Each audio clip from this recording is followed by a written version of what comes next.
بالله من الشيطان الرجيم بسم الله الرحمن الرحيم واتبعوا ما تتلو الشياطين على ملك سلیمان۔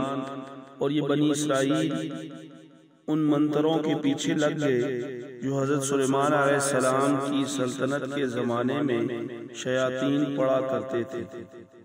وما كفر سليمان ولكن الشياطين كفروا يعلمون الناس السحر۔ اور سلیمان علیہ السلام نے کوئی کفر نہیں کیا تھا، البتہ شیاطین لوگوں کو جادو کی تعلیم دے کر کفر کا ارتکاب کرتے تھے۔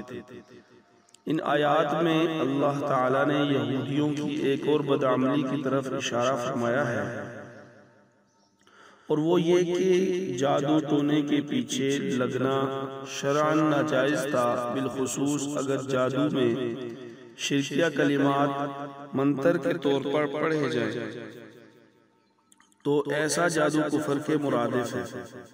حضرت سلیمان علیہ السلام کے زمانے میں کچھ شیاطین نے، جن میں انسان اور جنات دونوں شامل ہو سکتے ہیں، بعض یہودیوں کو یہ پٹی پڑھائی کہ حضرت سلیمان علیہ السلام کی سلطنت کا سارا راز جادو میں مضمر ہے، اگر تم جادو سیکھ لو گے تو تمہیں بھی حیرت انگیز اقتدار نصیب ہوگا۔ چنانچہ یہ لوگ جادو سیکھنے اور اس پر عمل کرنے میں لگ گئے، حالانکہ جادو پر عمل کرنا نہ صرف ناجائز تھا بلکہ اس کی بعض قسمیں کفر تک پہنچتی تھیں۔ دوسرا غضب یہودیوں نے یہ کیا کہ انہوں نے خود حضرت سلیمان علیہ السلام کو جادوگر قرار دے کر ان کے بارے میں یہ مشہور کر دیا کہ انہوں نے آخری عمر میں بتوں کو پوجنا شروع کر دیا تھا۔ اس بارے میں یہ جھوٹی داستانیں انہوں نے اپنی مقدس کتابوں میں شامل کر دی، جو آج تک بائبل میں درج چلی آتی ہیں۔ چنانچہ بائبل کی کتاب سلاطین اول صفحہ نمبر 11 تا 21 میں ان کے معاذ اللہ مرتد ہونے کا بیان آج بھی موجود ہے۔ قرآن کریم نے اس آیت میں حضرت سلیمان علیہ السلام پر اس نازک بہتان کی تردید فرمائی ہے۔ اس سے یہ بات بھی واضح ہو جاتی ہے کہ جن لوگوں نے قرآن کریم پر یہ الزام لگایا ہے کہ وہ یہودیوں اور عیسائیوں کی کتابوں سے ماخوذ ہے، وہ کتنا غلط الزام ہے۔ یہاں قرآن کریم صریح الفاظ میں یہود و نصارہ کی کتابوں کی تردید کر رہا ہے۔ حقیقت تو یہ ہے کہ حضرت صلی اللہ علیہ وسلم کے پاس ایسا کوئی ذریعہ نہیں تھا جس سے وہ خود معلوم کر سکتے کہ یہودیوں کی کتابوں میں کیا لکھا ہے۔ اس بات کا علم آپ کو وحی کے سوا کسی اور راستے سے نہیں ہو سکتا تھا۔ لہٰذا یہ آیت بذات خود آپ صلی اللہ علیہ وسلم کے صاحب وحی رسول ہونے کی واضح دلیل ہے کہ آپ نے نہ صرف یہ بتلایا کہ یہودیوں کی کتابوں میں حضرت سلیمان علیہ السلام پر کیا بہتان لگایا گیا ہے، بلکہ اس قدر جم کر اس کی تردید بھی فرمائی ہے۔ وَمَا أُنزِلَ عَلَى الْمَلَكَيْنِ بَابِلَ ہاروت و ماروت۔ نیز یہ بنی اسرائیل اس چیز کے پیچھے لگ گئے جو شہر بابل میں ہاروت اور ماروت نامی دو فرشتوں پر نازل کی گئی تھی۔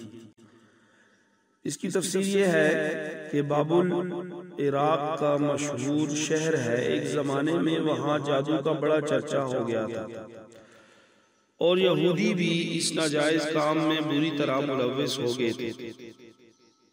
انبیاء کرام اور دوسرے نیک لوگ انہیں جادو سے منع کرتے تھے تو وہ اس بات کو ماننے سے انکار کر دیتے تھے۔ اس سے بھی خطرناک بات یہ تھی کہ لوگوں نے جادوگروں کے شعبدوں کو معجزے سمجھ کر انہیں اپنا دینی مقتدا بنا لیا تھا۔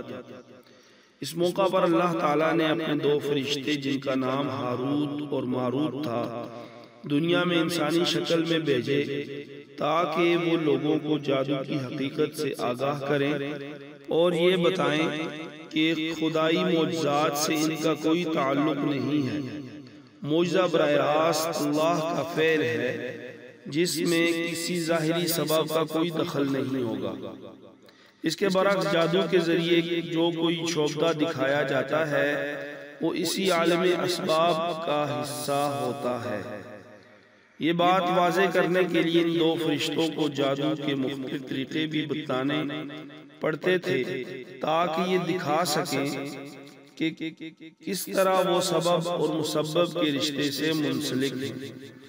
لیکن جب وہ ان طریقوں کی تشریح کرتے تو ساتھ ساتھ لوگوں کو متنبہ بھی کر دیتے تھے کہ یاد رکھو یہ طریقے ہم اس لیے نہیں بتا رہے ہیں کہ تم ان پر عمل شروع کر دو، بلکہ اس لیے بتا رہے ہیں کہ تم پر جادو اور معجزے کا فرق واضح ہو جائے اور تم جادو سے پرہیز کرو۔ اس لحاظ سے ہمارا وجود تمہارے لیے ایک امتحان ہے اور ہماری باتوں کو سمجھ کر تم جادو سے پرہیز کرتے ہو یا تم جادو کے طریقے سیکھ کر ان پر عمل کر دیتے ہو، یہ تمہارا امتحان ہے۔ یہ کام انبیاء کے بجائے فرشتوں سے بظاہر اس لیے لیا گیا کہ جادو کے فارمولے بتانا خواہ وہ صحیح مقصد سے کیوں نہ ہو انبیاء کرام کو زیب نہیں دیتا تھا۔ اس کے برعکس فرشتے چونکہ غیر مکلف ہوتے ہیں اس لیے ان سے بہت سے تکوینی کام لیے جا سکتے ہیں۔ بہرحال نافرمان لوگوں نے ان فرشتوں کی طرف سے کہی ہوئی باتوں کو تو نظر انداز کر دیا اور ان کے بتائے ہوئے فارمولوں کو جادو کرنے میں استعمال کرنا شروع کر دیا، اور وہ بھی ایسے گھرونے مقاصد کے لیے جو ویسے بھی حرام تھے، مثلا میاں بیوی میں پھوٹ ڈال کر نوبت طلاق تک پہنچا دینا وغیرہ وغیرہ۔ وَمَا يُعَلِّمَانِ مِنْ أَحَدٍ حَتَّى يَقُولَا إِنَّمَا نَحْنُ فِتْنَةٌ فَلَا تَكْفُرْ۔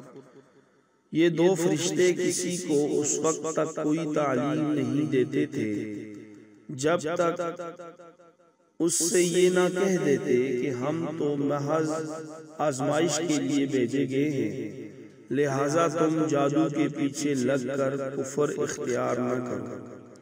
فَيَتَعَلَّمُونَ مِنْهُمَا مَا يُفَرِّقُونَ بِهِ بَيْنَ الْمَرْءِ وَزَوْجِهِ۔ پھر بھی یہ لوگ ان سے وہ چیزیں سیکھتے تھے جس کے ذریعے مرد اور عورت اس کی بیوی میں جدائی پیدا کر دیں۔ وَمَا هُمْ بِضَارِّينَ بِهِ مِنْ أَحَدٍ إِلَّا بِإِذْنِ اللَّهِ۔ ویسے یہ واضح رہے کہ وہ اس کے ذریعے کسی کو اللہ کی مشیت کے بغیر کوئی نقصان نہیں پہنچا سکتے۔ یہاں سے اس بات کی وضاحت ہوتی ہے کہ جادو پر ایمان رکھنے والے یہ سمجھتے تھے کہ جادو میں بذات خود ایسی تاثیر موجود ہے جس سے مطلوبہ نتیجہ خود بخود اللہ کے حکم کے بغیر ہی برآمد ہو جاتا ہے، گویا اللہ چاہے یا نہ چاہے وہ نتیجہ پیدا ہو کر رہے گا۔ یہ عقیدہ بذات خود کفر تھا، اس لیے یہ واضح کر دیا گیا کہ دنیا کے دوسرے اسباب کی طرح جادو بھی محض ایک سبب ہے۔ دنیا میں کوئی سبب بھی اپنا مسبب یا نتیجہ اس وقت تک ظاہر نہیں کر سکتا جب تک اللہ کی مشیت اس کے ساتھ متعلق نہ ہو۔ کائنات کی کسی چیز میں بذات خود نہ کسی کو نقصان پہنچانے کی طاقت ہے نہ نفع پہنچانے کی، لہٰذا اگر کوئی ظالم کسی پر ظلم کرنا چاہتا ہے تو وہ اللہ کی قدرت اور مشیت کے بغیر کچھ نہیں کر سکتا۔